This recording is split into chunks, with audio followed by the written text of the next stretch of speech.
Good evening, everyone. This is Dana from NexGen, and I hope everyone has had a fantastic week. So this week on Me Inc., I'd like to talk to you about opportunity cost. And the reason I wanted to talk about it today is because people think that, well, I used to think that a lot of my decisions were based on cost, but it's not always the case. So I did some research on what we call opportunity cost. Now, opportunity cost comes into play in our personal life as well as in our business life. And I may talk about how we would utilize opportunity costs in business later on. But for opportunity costs for our personal life, it's basically the cost of taking one decision over another. And the cost in the opportunity cost is not always financial. It could be time, effort, or utility. And I talked about what I meant when I talked about utility in the intro. So the decisions that we make, the price, the time, the effort, and the utility is a consideration when we make these choices. So when we have two or more options, we have those things come into play where we'll pick one thing over another. So I will go ahead and give you an example of the key factors of price, time, effort, and utility. So the one that we're normally most familiar with is when we talk about price. And a lot of times when we make a decision on something and price is usually the biggest factor, it may depend on our income. Not always, but maybe in a lot of cases. So in the earlier example, when I talked about getting up in the morning and getting breakfast or getting a coffee, the price might be the reason why I chose something. For example, eating breakfast at home or making my coffee at home. That may be the option that I choose because cost is the factor that I am putting to make my decision. Now, other people may not see price as a factor. For example, people may value their time. So when you're making breakfast or even making coffee, that does take time. So there's other considerations. So everyone has 24 hours in a day. So if someone says, oh, I don't have time, it really means they're choosing their time or what they're going to do differently with their time. Everyone has the same 24 hours, and it doesn't matter who you are. So let's say that if you go to, let's say, you wanted to eat out, or you, instead of making your food at home.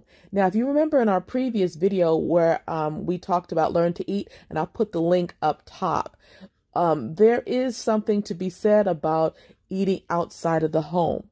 For example, if you're preparing your food, it might be better for you. It might be more cost effective. Another thing that people take into consideration is the time it takes to get to the restaurant or the time it takes to get to another place to get that breakfast or coffee.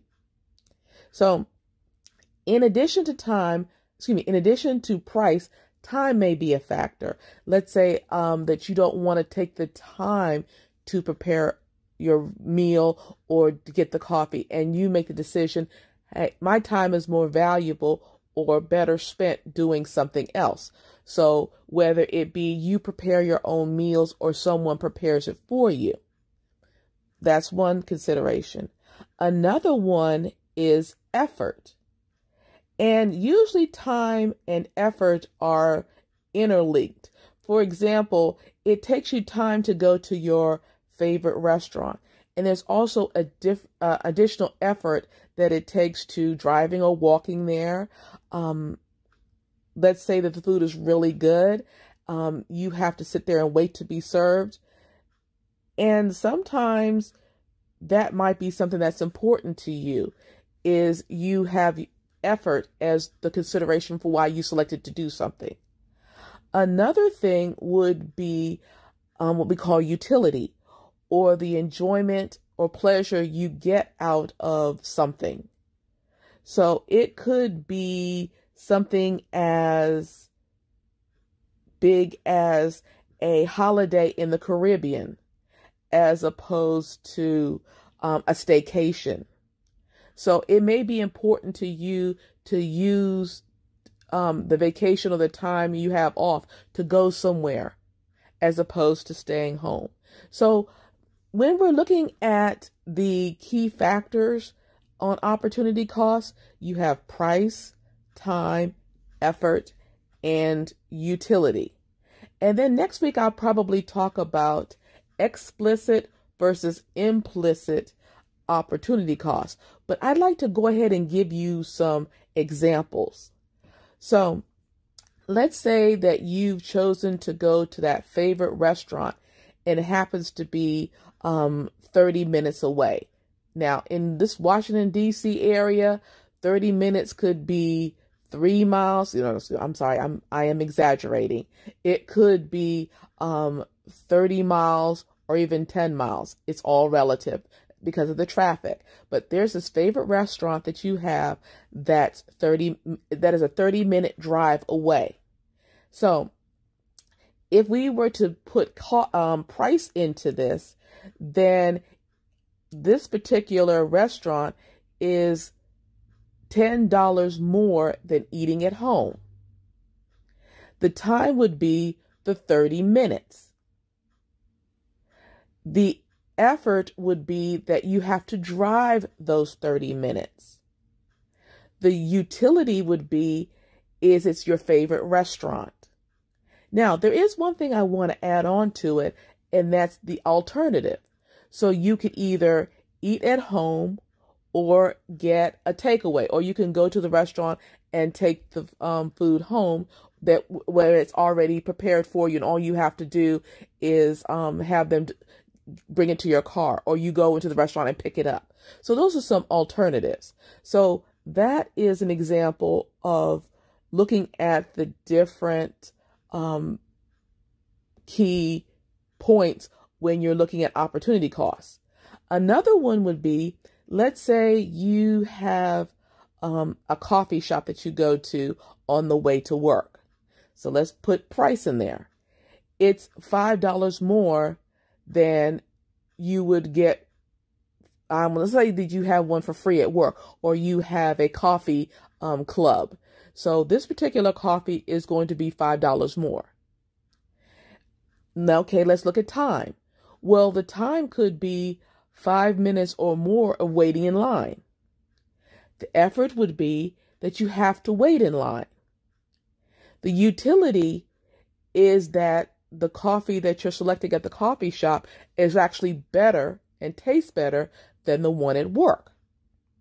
So let's look at some possible alternatives. You can make the coffee before you go to work. You can have the coffee at work, or you can just not drink the coffee or not drink coffee at all. So those are your possible alternatives. So let's take another example. You stay home for dinner. Okay, the price. It costs less than the alternatives of takeout or going to a restaurant. And there's a potential savings of $10 or more, maybe even $100 or more than eating out. And that also, the reason I say $100 is because of a lot of the restaurants that we have in the area. The time would be preparation and cooking time can take 30 minutes to an hour. Now, keep in mind, it could be even more, because if you're preparing dinner, sometimes you may have to go to the grocery store to pick up these items. The effort would be that you would have to cook it, and also the cleanup before, during, and after. The utility is low, and as I said before in the previous video, you have a sense of achievement of cooking a nice meal. And it's even better when you're sharing it with your friends and family. The alternative, of course, is eating out or getting takeout. Now, the last example I have is choosing a supermarket brand of cereal. Now, I remember when I was in my master's program, we talked about coffee, and we talked about when there was a certain name brand of coffee, they actually made coffee that they labeled for the store brand. So in fact, there's a lot of things that's marked as store brand that's actually similar or the same as the name brand. So in this example, we're going to use the supermarket brand cereal. So let's look at the price. This price is, of course, much cheaper than the name brand, and you'll save a couple of bucks. The time is there's no savings or cost because the cereals are in the same place and you're going to the store to get them. So there's no difference in the time. The effort is the same. There's no effort in the time because they're all in the same place. The utility is that in some cases, the cereal, the name brand cereal, the supermarket brand cereal doesn't taste as good as the name brand cereal. So that may be a reason why you may select the name brand as opposed to the store brand. Then, of course, we have the possible alternatives where we just get that brand cereal that you want or a breakfast substitute. So those are just examples of opportunity costs in our life, in our personal life. And again, these are the same opportunity costs that we can actually use in our work life as well. And we'll probably talk about that later on. So hopefully you've got something out of this opportunity cost assessment. And if you have some others, definitely feel free to put it in the comments section below. Thank you for your time. Have a great weekend, and I will talk to you next week. Make sure to like and subscribe and hit the notification bell so you can never miss another video.